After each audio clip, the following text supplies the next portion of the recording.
Hey everybody, Victor Pisano with Charge Up. Excited tonight to have somebody that I had the pleasure of speaking with last week. It was supposed to be a 15, 20-minute call, turned into about an hour and a half. And it was because I was absolutely intrigued, not only by the story, but the passion behind it. And the best part is the future that it's created. I'm big on gratitude, and you know that so much of my time is spent working with student athletes. To meet somebody like-minded, to meet somebody whose focus is also on working with youth and working with athletes and trying to show them the right way, that just inspires me. That just gets me going and makes me want to do this another day. And my guest, Jeermal Sylvester, Mr. Me Too, is going to give you something today that I am absolutely confident you will take away a great message. You will have inspiration, and you will realize that regardless of the obstacle that comes in your life, if you're willing to put up a fight, it'll turn into an opportunity. And that's what Jeermal's here to talk about. So Jeermal graduated from Ball State University, and we're going to save that because that's an incredible story in and of itself. But you got a guy here who, Mr. Indiana basketball, playing all-star team, former professional basketball player, successful coach, played at Ball State, certified youth specialist, CEO. He's an entrepreneur. And here he is on our show today. We're going to talk and we're going to jump into exactly that thing of building the champion's mindset. No one better, because this is an athlete who's been through it. He's been on that journey, and no one gets dropped off at the top of the mountain. They got to start from the bottom, and they're going to experience every single piece of adversity, failure, and challenge. But the joy to finally reach that summit is what makes it all worth it. So, hey, Jeermal, I want to welcome you to the show and thank you very much for making time today. Thank you, man. I've been excited. I've been having butterflies, and it almost feel like running out of the tunnel on game day. So I've been very nervous, in a good way. And I guess not nervous, just the anxiety of like, man, I've been waiting on this. This is what I've been asking for, and to know that God is finally aligning everything, the vibrations, everybody that I'm coming in connectivity with, we have the same types of vibrations, and so everything is kind of moving at a faster pace and on a higher plane. And I'm excited, man. So thank you for having me.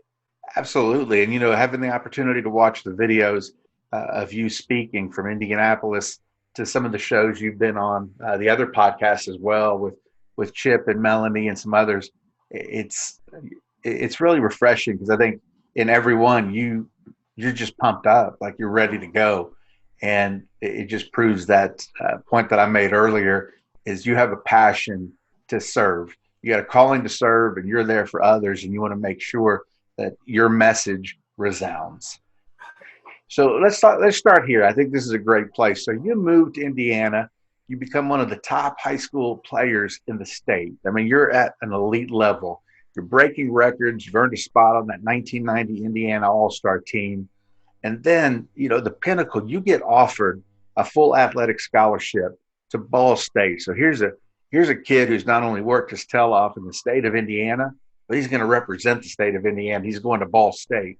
Tell me your story from that point, once you move in and you start at Ball State. I didn't know what to expect. For me, college was just solely basketball. And so I didn't have per se a game plan as far as what I wanted to study or any of those things. I knew that going to Ball State and having a scholarship would give me another opportunity to play on a bigger stage for people to see me, so that I could reach my dream, which was making it to the NBA. And so I get to Muncie, Indiana in September of 1990, and the journey starts. Young, bright-eyed and bushy-tailed, I have no clue. In high school, you hear the term student athlete, but no one was really taking it serious, especially not back in 1990. They put a lot of stipulations, and they have a lot of rules in place now that you have to take it serious. But at that time, if you didn't have a support system, or you weren't already internally motivated to be the best student academically, then you were kind of coast, because most of us we were really smart, but we were really slick too. And so we figured it out. all I have to do is get a C average to be eligible.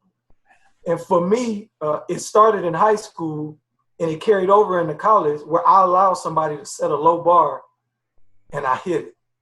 And so I thought that, well, you know what? I don't have to push myself as hard in the classroom, especially in the classes that I didn't like. I'm gonna go to class every day and I'm gonna turn in all my work. And if I fail every test, I did the math. I figured it out that I could get a C in that class. That's how smart I was. And so that was how I left high school with that mindset, and I didn't prepare for what the next level would be. And so when I got to college, to hear my college coach say, hey, all you got to do is have a C average to be eligible. I'm like, oh man, that's perfect. That's what I do. So then in my head, I can just focus on basketball. I can focus on athletics, and I can put everything into that, and I can just kind of coast, as far as grades went. So get to school, things are going. I'm not playing that much as a freshman. People would say that I was cocky, but I was confident because I knew the time that I put into my craft. And so I went into Ball State with a chip on my shoulder. Like, I don't care nothing about being 17 years old. I feel like I'm the best player on the team, and I'm going to prove it. What I didn't understand was pecking order, paying your dues. I left the team where I was the man. I was on the Indiana All-Star team, and so I'm like, I know that if I go to Ball State, it's only going to follow suit. And I got there, and what I didn't realize was there were 4 other Indiana All-Stars from previous years that was on that team. And what I had to learn was, and I learned the hard way, that it's 12 players on the team, and it's only one basketball. And so only one person at a time gets to take a shot. And I wasn't in that rotation. And so I felt like I should have been playing. And what I did was, being immature and young, I said, you know what? I'm going to get back at you, coach. I'm not going to go to class. I didn't know that the coach knew all of the professors, and the professors had, they had the bat phone to the coach's office so that they could call him, just dial in one number. They could get him on the line. And so my teachers began to call and tell him that I was missing class. Called me in, he called me rookie. He's like, rookie, what's going on? Nothing. Yeah, something's going on. You haven't been going to class. And I'm like, uh-oh. I'm like, how you know I haven't been going to class? Once immature, not knowing this is my first time. And I didn't know anybody before me who had went to college who could kind of give me the skinny on what to expect. And so this is on-the-job training for me. So I get there, I go through that. He says, you know what? I'm going to suspend you for 4 games. And so he set me down. I couldn't attend practice. I couldn't walk through the gym to even look on the floor to see them practicing. One thing that my coach knew about me, that he knew that I was a gym rat, and he knew that I loved the game.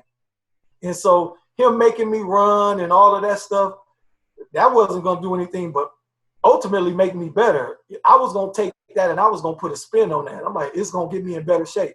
I know what to do to you, because I feel like if I don't do this to you now, it's going to disrupt what your career could potentially be. And so he set me down, and anybody that know me know that I love basketball. Like, my aunt stopped whooping me, and she would just put me on punishment and say, you can't leave the front sidewalk. She knew that was going to kill me. I would rather take a whooping with a switch, with 2-3 belts tied together. Just don't take basketball from me. And so somehow or another, I don't know if he talked to her, but he found out. He figured it out, didn't he? What he needed to do. And he took the basketball away from me, and it hurt. It hurt. And so I set out those 4 games, and when I came back, I had a newfound respect, not only for him, but for the game, and understanding that you have to pay your dues, and you just don't come in and things aren't just given to you.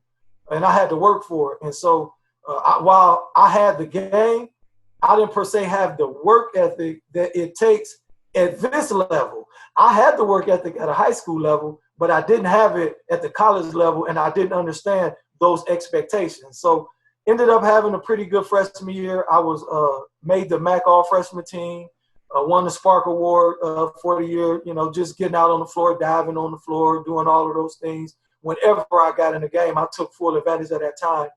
Going into my sophomore year, things are going, better.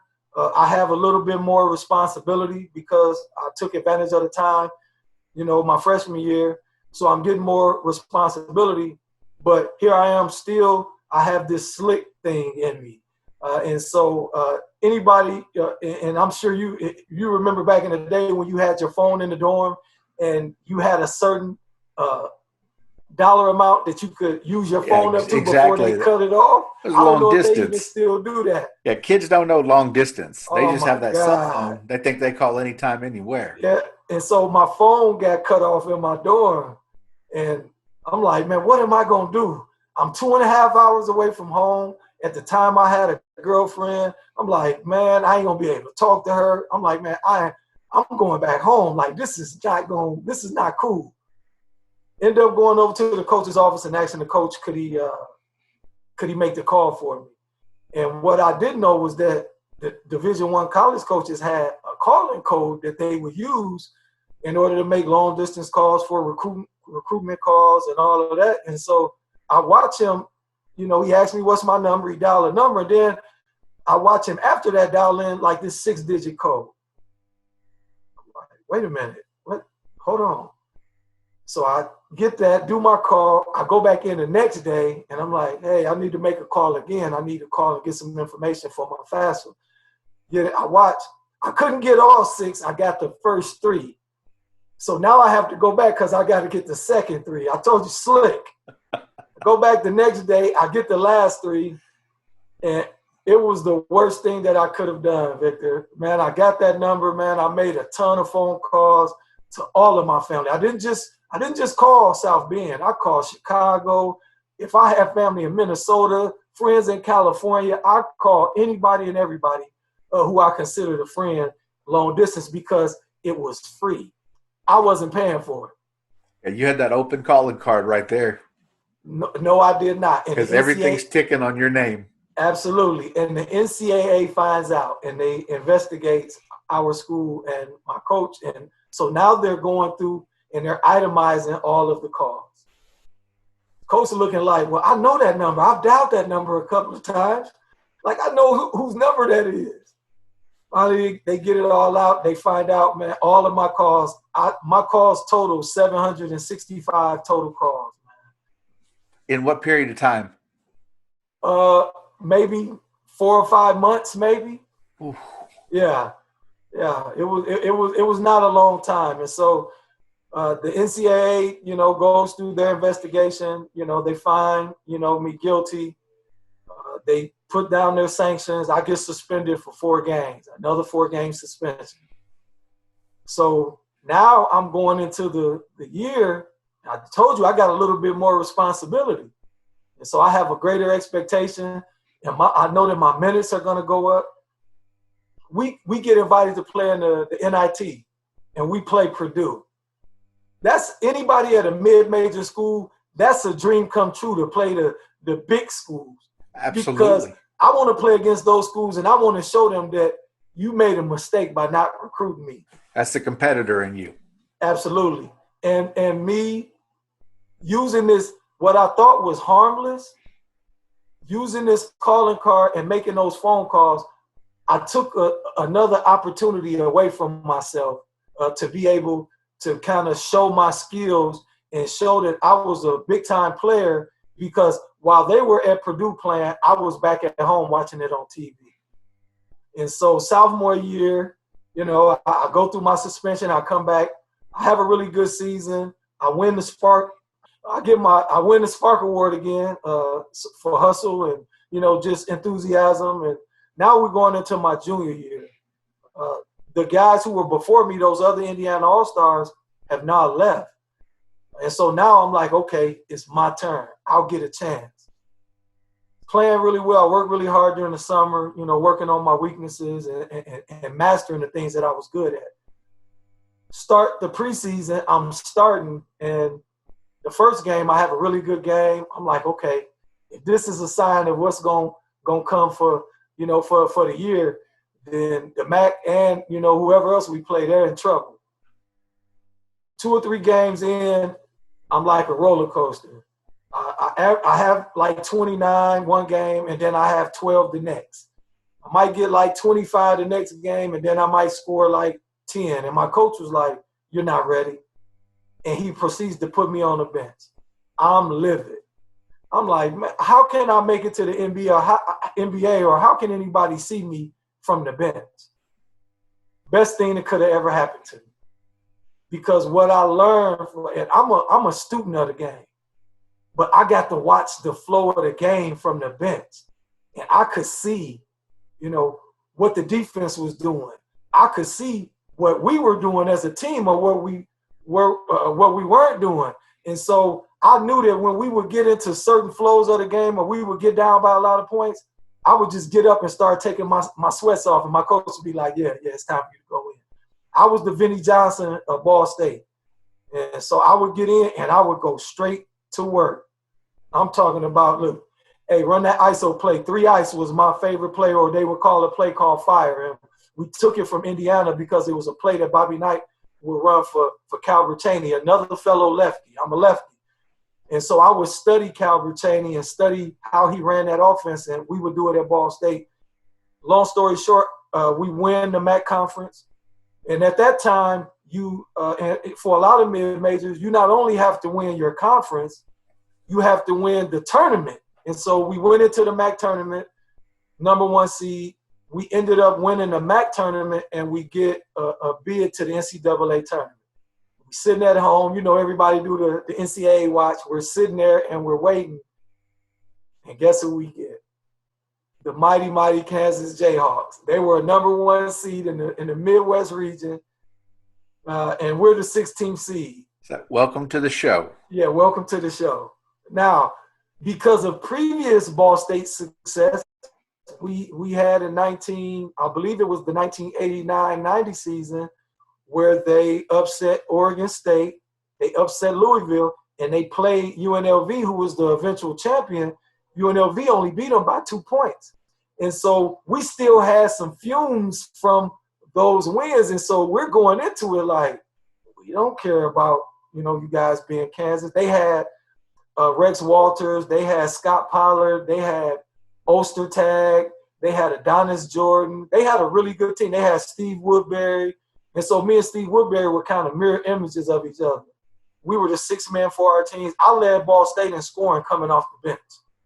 Go figure. You were comfortable in that role though, because you were that player's coach. Yeah. Where you could play like a player and think like a coach. Absolutely. So it was good for you because you got to kind of scout the field and realize this works, this doesn't. I'm gonna come in, we're gonna spark it up, we're gonna get things going, and now we're gonna start playing a different game. So that's maturity in itself, right? And the biggest thing that I learned is it's not who starts, it's who finishes. And so while I wouldn't start the game, I would play the majority of the first half, but I would start the second half, and I would play. If I stayed out of foul trouble, I would play, the entire second half, depending on, what the game, would look like. But, I learned a lot from being on the bench. It helped mold me and kind of shape me, not just on the court, but off the court too. Because a lot of times in life, when you're a gifted athlete and you've experienced a level of success, you expect things to go a certain type of way. And then that translates, we also expect those same things to happen in life. And that's not how life works. Life doesn't care that you were the leading scorer, you were an Indiana All-Star. Life is going to do what it does, and it's going to throw curveballs at you. And so you have to be ready for it. And so I think me having to deal with the fact that, you know what, you're not a starter, but it's okay.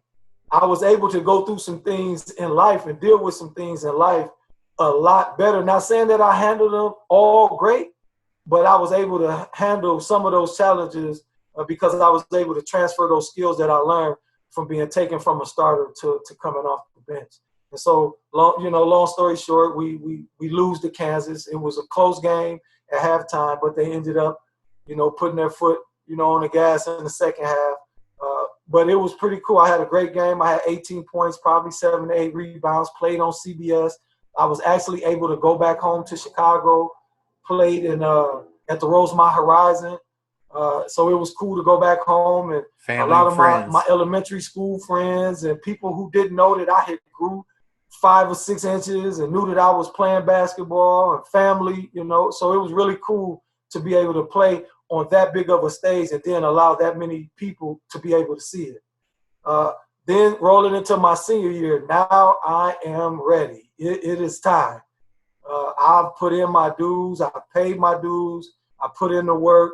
I'm big man on campus. And so now I'm ready to show up and show out. And started off the season, I'm balling out of control, playing well, averaging in December, around December 15th, I was in the NCAA news.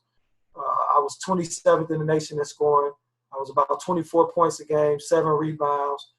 Really good numbers for a mid-major. Really good numbers. And then I was in some pretty cool categories with some great people. If you look at that scoring list, it was the likes of Glenn Robinson was on that list, and Jalen Rose was on that list, and I believe Lamar Murray, and it was just a lot of great players who were on that list. And even just going back, I have the article now where I can go back and I can look at that and I can see the Jeermal company Sylvester, you were with, 27th in the nation, not 276. No. I was 27th, right at Little Old Ball State. And so it just let me know that it doesn't always matter where you're at. It's what you're doing where you're at. And so I was playing, having, a really good start to my senior season. And then it happened. And it happened. It changed my life. It changed the trajectory of my basketball career, which in turn changed the trajectory of my life. And it was a day in practice. We're having a very competitive practice. What I didn't tell you was the first 3 years, we averaged 20-plus wins a year. And so we were used, and I had gotten used to winning. My senior year rolls around, we get a new coach. We change our style of play. I liked it because we were scoring more, and it allowed me to score more points. But we didn't. I don't know what happened. It didn't work how we envisioned it to work, and so we lost quite a few games.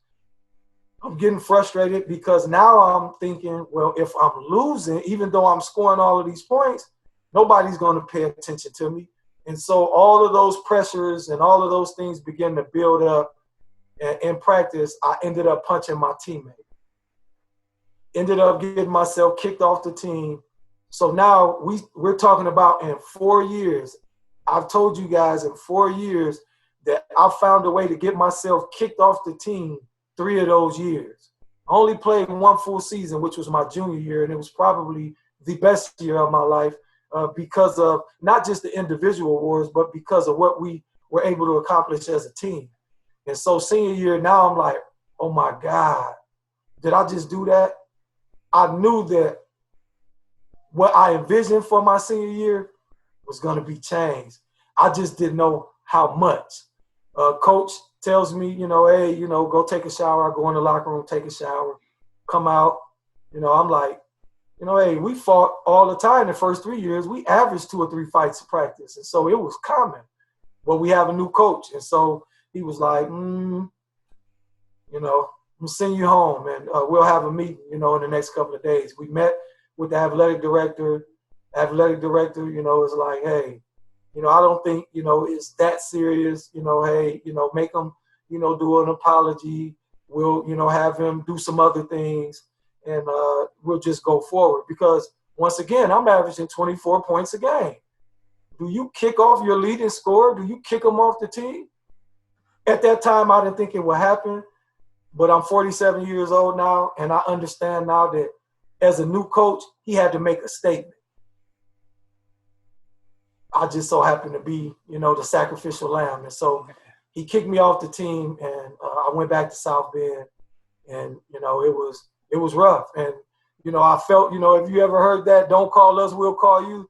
That's what I felt like he told me when he sent me home. It was like, hey, we probably not going to call you back to the team. And so a couple of weeks went by. Now I'm really scared, because I'm like, I had never been home more than 2 days during Christmas break because we would have 2 days and we would have games. And so now my family is like, wait a minute, you've been home quite a while. Friends and, just the community people like, yeah, what's going on? Something's not right. still was like, oh no, we were losing. You know, I come up with, you know, being slick, another lie, you know, and I'm sitting at home and we're watching, I think it was some tournament, maybe the Maui Classic or something, one of those Christmas tournaments. And it flashes across the screen on ESPN, Ball State guard forward Jeermal Sylvester suspended indefinitely. Now, mind you, I had told my family But that I that's was it. just home for Christmas break. I Oh, didn't tell them that I was kicked off the team. I didn't tell anybody because I felt like that at some point I was going to have an opportunity to go back. So I'm like, I'm just not going to say nothing. And then hopefully they'll call me back and I'll go back. Didn't happen, man. The news hit the fan. Now my phone's ringing off the hook. The newspaper from Muncie, Indianapolis, the South Bend Tribune, then family members are calling. Then I got to deal with the people who are right now in my living room watching this game with me. It was crazy, man. It was one of the hardest things that I ever had to deal with, man. Just admitting, that I had been telling a lie for 2 weeks, and that I was kicked off the team because of the disappointment and the embarrassment. Like when you have people that you care about so much that, the worst thing that you could do is let them down. Like that's the last thing that I wanted to do. And my grandmother, who we affectionately called Nana, was the one that I didn't want to let down the most. And so she was like, son, why you didn't tell me? I'm like, Nana, I didn't want to let you down. I didn't want to tell you. And what I realized was it only made matters worse. They were going to be disappointed regardless. Now on top of the disappointment, the trust thing, you lied to us. And so I had to deal with that. Ended up getting back on the team, but it wasn't the same. My plays got taken from me. And so I quickly went from averaging 24 points to 16. And, it was rough. It was very hard finishing out that season. There was a huge part of me that wanted to quit. I'm like, you know what? It's not worth it, man. It's not going to work out. I blew it. The NBA is over. Nobody's looking at anybody averaging 16 points a game. But I ended up salvaging my senior year. So I found a way to salvage that, and I ended up being first team all conference. We were only 16 and 12 my senior year. We lost really fast in the MAC tournament, and so it was over.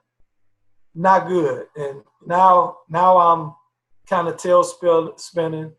I'm playing. I'm in the gym, and we're playing pickup ball, and I'm playing with friends and just regular students. And I ended up getting into an altercation with a regular student, and I ended up punching somebody again. And now I look like a monster. You done punched 2 people. Yeah. And so I created this picture, and it wasn't me. I was just so frustrated and so scared that I had literally threw my professional career away that I didn't know what to do with my own self. And so I was wallowing in my self-pity and the disappointment, and I let my anger get the best of me once again, and I punched another guy. And this one had far greater circumstances. It forced me to make some decisions that, like you said, we'll get into it a little later, but it forced me to quit school and leave school prematurely with a full load. I didn't withdraw from my classes. I didn't even want to let anybody know that I was leaving because I didn't want anybody to talk me out of it, because I didn't want to deal with what my immature and young mind had already conjured up, the consequences or the repercussions of this second punch. And so I left. I bolted. I left, went back home. And so that was my 4 years, man. And it's sad. Like, even when I tell that story, the more that I think about it, like, wow, you went to a 4-year university, a Division I school, and you had a full ride scholarship. High school was fun, and it didn't have a lot of responsibility, and so it was real loose. And so I didn't get paid, or I could not go to school, and it wasn't a problem. But in college now, this is a job. You're getting paid. So you literally, like, right after that incident, you just left. I left. You didn't inform the school to drop your hours, nothing. Teammates, you got coaches, in a car and you left. I left. I had my cousin and my closest and dearest friend. He passed. May he rest in peace. He lost his battle to cancer. But I called him in the middle of the night and said, "Hey man, I need you to come get me right now." He didn't ask any questions. He got on the highway and came and got me. I packed up what little bit that I could pack up without kind of, raising, people's eyebrows, where my teammates would, be like, "Hey, wait a minute, something's not right." I was my own worst enemy. I didn't know how to get out of my own way. Hey, what happens when you get home? What happens at that point? Do you tell them what's happened? Not right away, because once again, the disappointment. And like you don't, if you've never played at a high level, or if you've never been, I don't even want to necessarily say it's always at a high level. If you never played the game in such a way that you would do anything to get the W, then you wouldn't understand the things that I was feeling. And so that disappointment of having to tell people, hey, it's not going to work out. The NBA is not a reality for me, right now, because of the things that I've done. And so I did what I did the previous times. I told a lie. I said, hey, I'm, waiting on the draft. I got a couple of teams looking at me, because I knew that was the vision that I casted. But then I also knew that was the vision that my family had casted, my neighborhood had casted, and then my community. And so that was the expectation. So I just added 3 other layers of expectation. While I got my own great expectation, I got some other people who have a great expectation of me and for me as well. And people don't understand that pressure. That's a lot Absolutely. of pressure. You're carrying a lot. Man, and I understand why a lot of players, and not just basketball players, just players in general, how they drop the ball, because you begin to not focus on making your dream come true. It's the focus of making everybody else's dream that they have for you to come true. And that's why you can make a misstep, because you've taken your eyes not so much off the prize, but you've taken your eyes off the path that was set for you. You left high school and you were an icon. There were people who were like, that's our player right there. That's our guy who's going to go do amazing things. So you had people rooting you on who you didn't even know, but yet you carried that pressure with you. So as each of these adverse situations hit within your career, every time somebody would hit, and I don't mean to use that pun, but every time somebody would try to knock you off that perch, you rose and rose again and continued to fight. You didn't give up. And you even made the comment like you were ready to quit, but you said, no, I got to do this thing.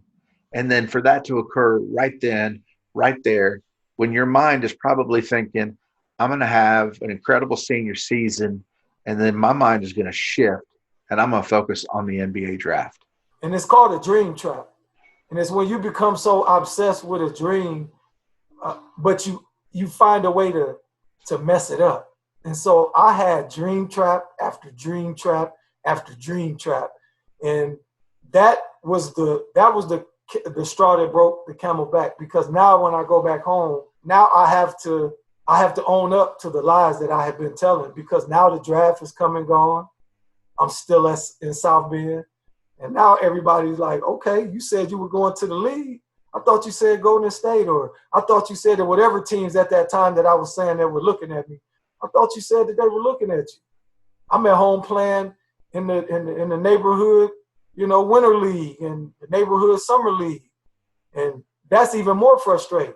And so I was home for about a year, and I ended up getting connected with an agent, and I ended up finding a job over in Bordeaux, France. And that was the start of my professional career. So I was able to go over to Bordeaux, France and play for a season, and had a really great season, averaged 30-plus points a game. So it was good. It was a great experience. And it was, while it wasn't the NBA, at that time it was my NBA, because I wasn't back at home playing with all the, the family friends and the neighborhood guys. I was somewhere that I had to take a 13-hour flight to get to. And so it was comfort in that. Like I said, it was really cool to be able to be able to experience that. Whenever I step in between those lines on that 94 feet, everything else goes away. Nothing else matters. So this is a perfect segue. We've described the experience and the journey you've had. So your moniker for so many people when you go talk is Mr. Me Too. Yes. And there's such a irony in just that name. Tell me about it and how you use it with athletes and students today when they talk to you. And Well, for many years, uh, I was afraid to share my story because of the disappointment and the shame. And, and in my head, I would tell myself that nobody wants to hear, another sad or another sob or heartbreak story. So, man, don't nobody want to hear that stuff, Jeermal. And so, as I began to kind of veer away from the basketball career and begin to get into a job or employment space, I'm beginning to work in these spaces where I'm working with young people, I'm working with adults, and as I'm working with them and I'm building relationship is everything when dealing with people, but especially when dealing with young people. And so as I'm building relationships with them and they're telling me their stories and they're telling me how they're growing up without their dads and they're growing up in drug infested neighborhoods and gang violence and just all of this negative stuff, I oftentimes found myself saying, guess what? Me too. And they would look at me like, what? And then I would share my story and they would look at me as if, based on where I was at that time and how I carried myself, that I wasn't a person who would have gone through the things that I shared with them, or that I was just like them at one point in time in my life. And I just found a way I just didn't quit. There were a lot of other people who were running alongside of me who didn't make it for whatever reason. I just didn't give up. And I think that it was what I learned through training and wanting to be the best and wanting to maximize everything that I had in me and maximize my talents and abilities. I think that was the thing that enabled me to continue to push through when everything around me and everything was telling me and everything was showing me that, bro, you should just pack it up and you should just give up because it's not gonna happen. And so I'm thankful for that and for those experiences. But I'm just glad that I was able to take those lived experiences and then not feel shameful about them and share them with the people that I work with, because I ended up being a key to unlock some things in those young people and even the adults that I work with. I was a key to unlock those doors that they didn't know if they would ever be unlocked. And me being vulnerable enough to allow, me to flash them and show them all of my spots, all of my missteps. Like, I didn't hide or candy coat anything. Yeah, we could talk about all of the good, but you already know that. Let me tell you about this. Because then you'll appreciate the good just like I do. Because you have to go through in order to get to where you're going. sometimes the plan we have for ourselves isn't necessarily the one that is going to be the golden route. It's not going to be the one we're going to take. There's a quote, and I use it so often, from Mark Twain, where he says, the two most important days in a person's life is the day they're born and the day they find out why. And I'm sure for you, you found out why on the courts in Indiana. You knew exactly what you were born to do. That's what you're going to pursue. And you invest every single thing you have, blood, sweat, and tears, into that sport. And when you're on that hardwood, that's your home. That's the pride you represent. And yet adversity keeps hitting. It almost feels like I can't win in this race. But the beauty of it is, with time, with wisdom, with experience, you found a way to make an impact by sharing your story. So everything you went through and all the hurt and the sorrow, and you talked about your parents and you let them down, and not your parents, but your grandmother and your family, you had let them down. You changed all of that. You took what everybody else would let crash them down. And you said, no, I refuse to do that. I'm going to take that same athlete mentality and I'm going to apply it with gratitude, and I'm going to inspire people, and I'm going to change the way they think.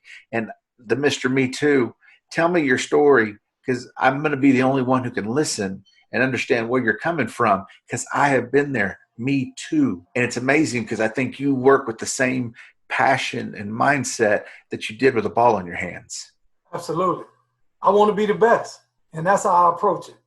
That's your mindset. Now, I want to ask you, with your vulnerability, one thing I hear, and I even read it in some of your bio stuff, is you did highlight and experience some of that depression and frustration that came with what you experienced. And you and I both know there's a lot of athletes that they have so much resting on their shoulders, and they do suffer from some mental illnesses. And the fact is, nobody knows about it because they wear that mask and they try to be strong. When you talk to some of these athletes, how important is it that you do let them know if you've got certain feelings, or if you have anger and you're just bottling it up, you've got to talk to somebody and you got to figure out a way to work through it. Again, being Mr. Me Too, you held that frustration and at times let it out. How do you work with athletes who have that same situation and you recognize it because you can see it in their eye? Definitely, you have to find somebody that you can confide in. And understand, I said somebody that you can confide in, not someone that's going to agree with you. A lot of times we will lean out or lend our problems to people who will agree with us. And agreeing with me is not always the best thing for me. It doesn't help me because we don't deal with whatever the issue is. It's more of the same. It's the pity party. It's like, yeah, you're right. You had a right to be mad, or you had a right to punch. No, I did not. I should have thought about what I was doing and what I didn't have. And growing up where I came from, mental health was taboo. You didn't talk about it. It was something that we just didn't discuss. We had, people in the family or people in the neighborhood that we knew something was wrong. And and it was a name that everybody used back then. As a society, we're getting away from it, but everybody said, oh man, he crazy. You said that. You would run by him in the neighborhood when you were walking home from school or when you were on your way to the store. We had all of these crazy stories that, the legends that were, told about these people, but they weren't always like that. Stress is a very dangerous thing. And if you don't deal with it in the right way, see, we have a lot of ways that we deal with stress. And the ways that I learned how to deal with stress were more damning and detrimental to me than anything, because I grew up in an environment where you turn to drugs or you turn to alcohol or you turn to anger when you're stressed out. You know what? I had it up to here. Now I'm going to do something about it so that I could feel better, no matter what that was. And I didn't even care who was on the other end of what I did. That's not the way that you handle, stress, especially as athletes. You have to find someone to confide in. You have to be willing to go to therapy. That was something that I'm like, man, I'm not going to therapy, because the first thing that I would say if anybody would tell me or suggest therapy to me, ain't nothing wrong with me. When in all actuality, it was. That's why they were suggesting it. I just didn't want to hold on to it, and I didn't want to admit it. Like you said, I had to wear this badge of honor, and I had to be tough, and I had to show that I was just this big bad and that nothing bothered me, that I was, kind of like just untouchable, like nothing, and nothing made me waver or got me off my square. But I just told you, 3 out of my 4 years in college, I found a way to get kicked off the team. That was me mismanaging my stress. I didn't know how to handle it. I didn't know who to go talk to, how to, work through those issues that I was having. I would have had a greater 4-year experience had I allowed myself to take advantage. And those resources were available. Even back then, they were available. Ain't nothing wrong with me. I'm not going over there to go talk to no psychiatrist or to no therapist. I'm cool. Because now I'm not worried about getting help. I'm worried about what everybody else is going to say. Yeah, absolutely. That's weighing on your shoulders. So I'm curious now, based on your experience and observation, times have changed. What do you see are some of the most prominent obstacles that the youth are facing? It's hard to dream when your reality is so far removed from what the dream would look like. And when I say that, we have great expectations for our young people. And so we say, hey, Victor, I believe that you can be a doctor or you could be a lawyer. And I think, we should, as adults, as parents, as teachers, as mentors, we should have a great expectation of our young people. But I think sometimes our expectations exceed what our young people know. And there's a saying, in order for you to be it, you have to see it. And what I know is the people that I deal with, when they walk out of their front doors, what they see is not what I articulate in my expectation. And so it's gonna always be a gap. They're gonna always miss the mark. Because once again, I'm coming from where I'm at right now or whatever position that I'm in, and I'm forgetting where they are, but then I'm also forgetting what type of household or what type of environment do they live in. And so my expectation, while in a perfect world, they should have all of these things. Yeah. But I've met young people who, they don't have a lot of the things that a normal, average 16, 17, 18-year-old, and I won't say would have, should have, in order to be successful and to navigate through life. They don't have those things. They're in survival mode every day. And if you know anything about being in survival mode, it is not a fun place to be in. You don't enjoy life. You may have moments, but you don't enjoy the 24 hours that God has blessed you with because you're too busy doing this. You got to keep your head on a swivel because you're in survival mode. And so it's providing them with a support system and barrier removal, because those are barriers. It's not that these kids don't want to be successful and don't want to be great at whatever it is, but it's all of these barriers. And when I know that my barriers outweigh, what I can do or what I can achieve, it's easy to quit and it's easy to not show up. Why? Why would I? That's you couldn't have said that any better. You summed that up so perfectly when you said they should have that support. And one of the things I noticed with the student athletes that I work with is they have that circle of friends. And I tell them all the time, sometimes you really have to look at that group and say, are they making you better? Like, what do they contribute to you to make you want to grow and set the bar higher? And see, you came from a different cloth because you held your own goals and ambitions. You had a fight to get what you wanted. So it's different. But today's youth have so many resources, but it's that group. And they don't understand that you can make that circle smaller, and it doesn't mean it's less, because less is more in this case. Absolutely. If you have a strong group of people supporting you, you can get through things that otherwise you probably didn't think you could. Mm-hmm. And to your point, I think a lot of athletes are looking at perfection as their goal. And there's no such thing as perfection.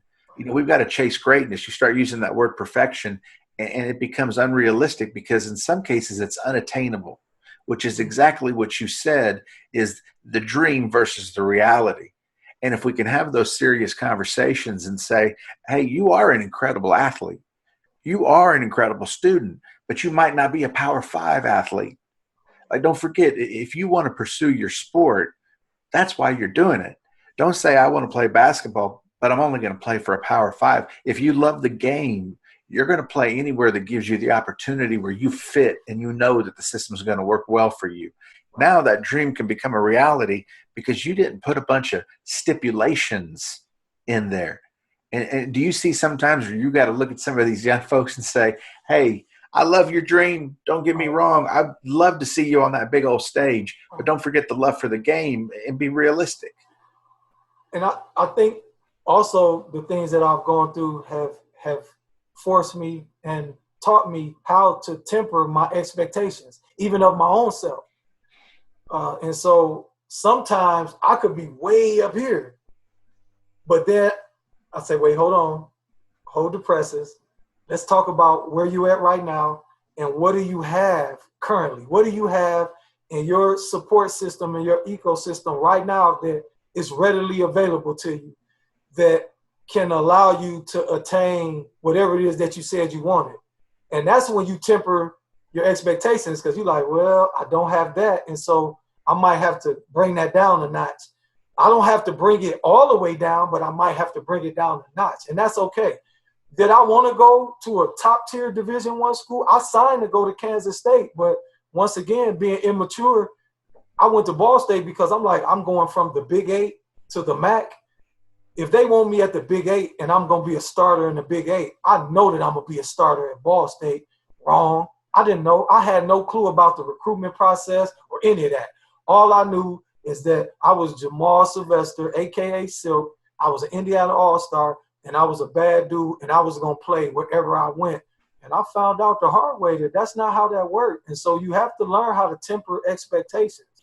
And that doesn't mean smother your expectations. It just means be open and honest and real. You know, we throw that word around, but a lot of people don't know how to be real, even with themselves. You got to be real with yourself, and that's why I love the mirror. The mirror is the realest thing that I've ever had to deal with.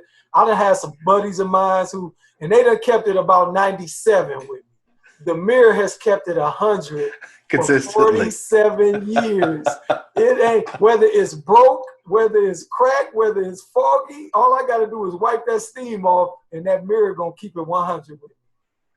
Let me ask you this, though. So at what point do you realize that you've got to separate your identity as an athlete and become Jeermal Sylvester? At what point in your life did you do that? Because that's a hard transition for a lot of elite athletes because they stay within that identity. Yeah. And the only way I think your success came to fruition was separating that. When do you think it happened to you? December 28th, 1999.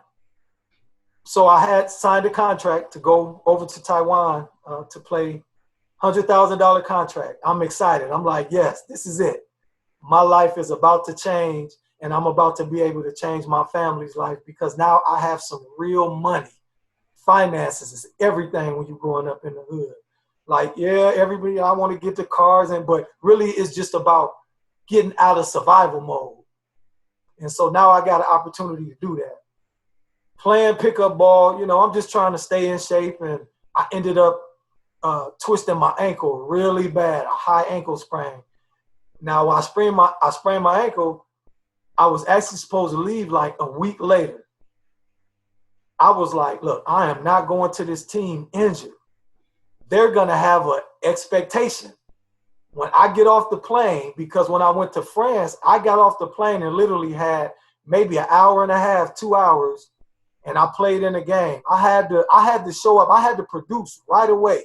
I didn't get a chance to practice. I had 38 points. They kept me. I wasn't going to jeopardize this opportunity. And so, being slick, I told the team, hey, I got some family stuff that I need to take care of. I need an extra week. But really, instead of me being honest and saying that I was hurt, I tried to be slick and keep that from them so that I could heal from the ankle injury. You're going to rehab it home. So we had a league up in Ben Harbor, Michigan, that we would travel from South Bend to go play. They had a lot of great players that played up there, a lot of D1, overseas, professional players. And so I went up there to like, okay, this is the fine tuning. I've been playing pickup ball, but this is the fine tuning because this is the cream of the crop in Michigan. Go up there, playing.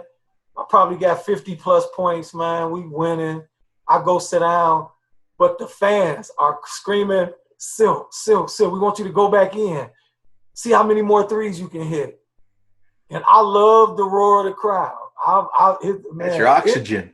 It is a drug. Trust me. Anybody hey, it's nothing like scoring a bucket and hearing the crowd roar. Like, that is something that is unexplainable. That's the only time that I've been able to attain anything like that was on the court. Now I done got close to it and some other stuff, but on the court, it's crazy. And so I went back out there. I went up for a rebound and bumped knees with somebody literally that hard, and I snapped my kneecap in half.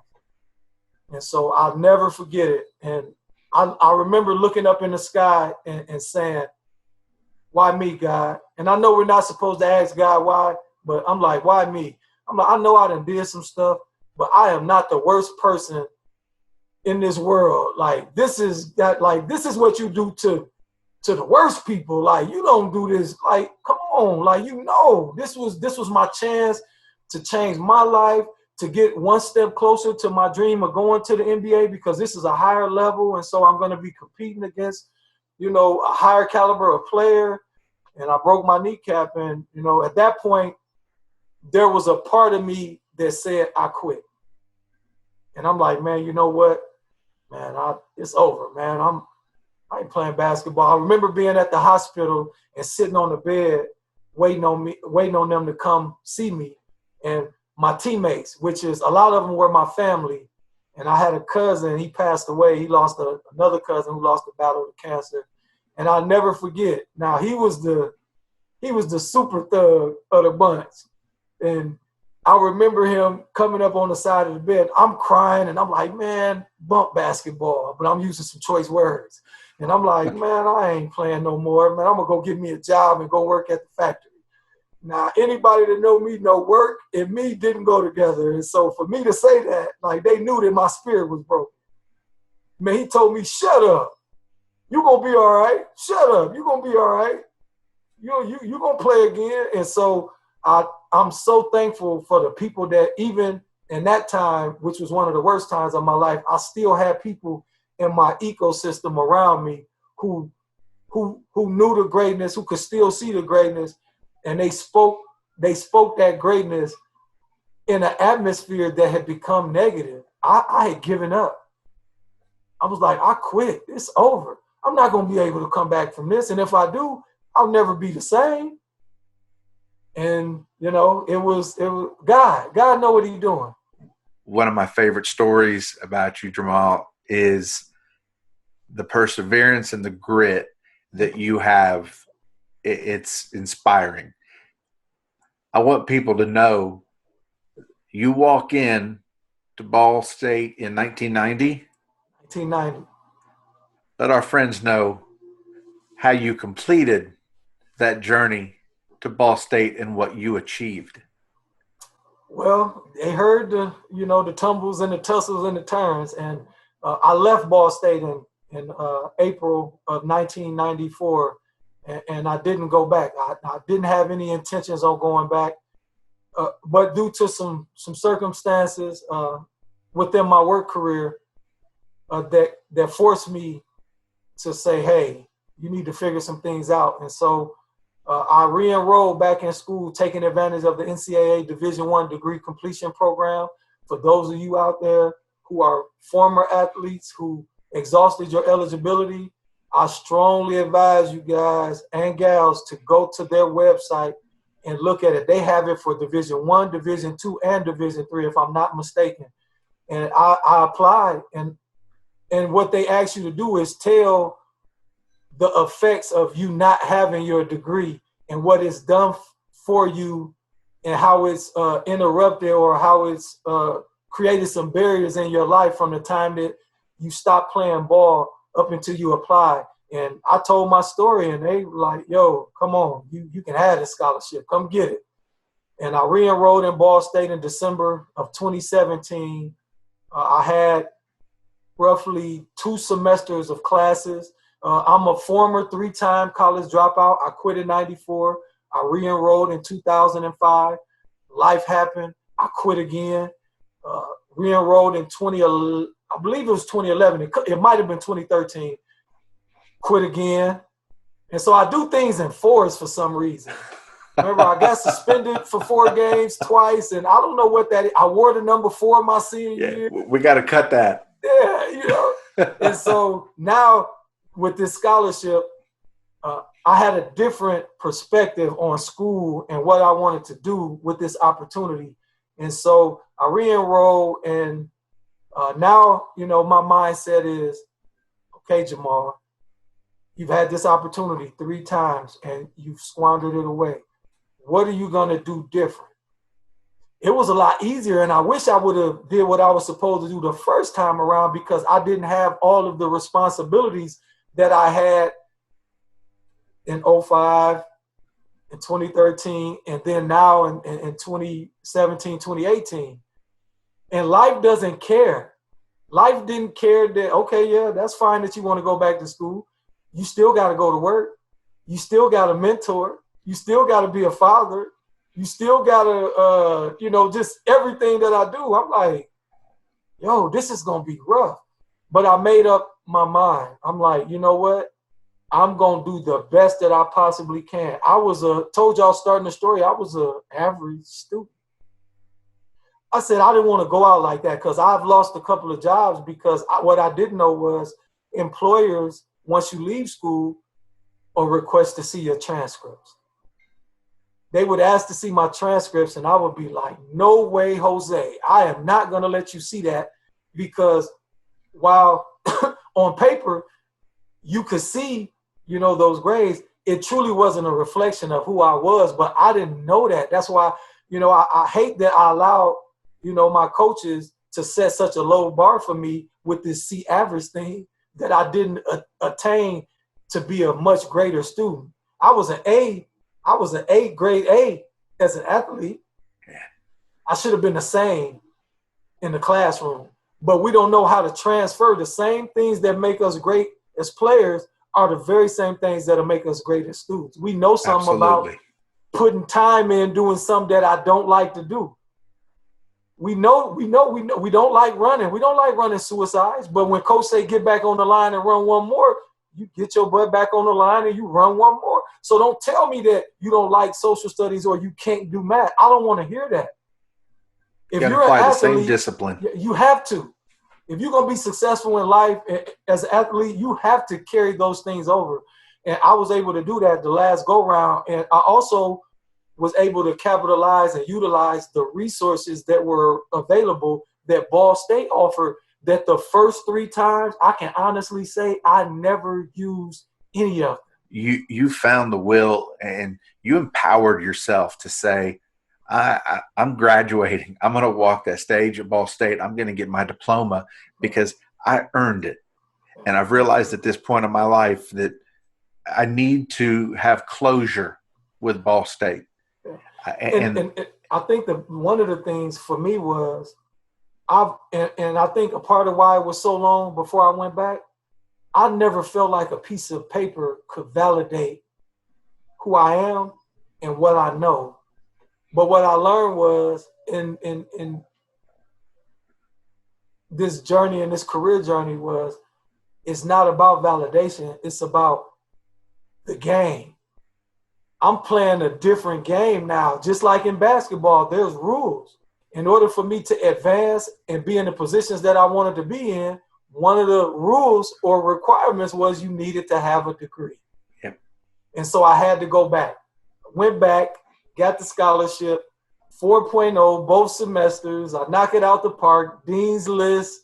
And probably one of the most greatest moments was that graduation was July 21st, 2018, and they had commencement on the very same floor that I would hear my name called out for the starting lineup.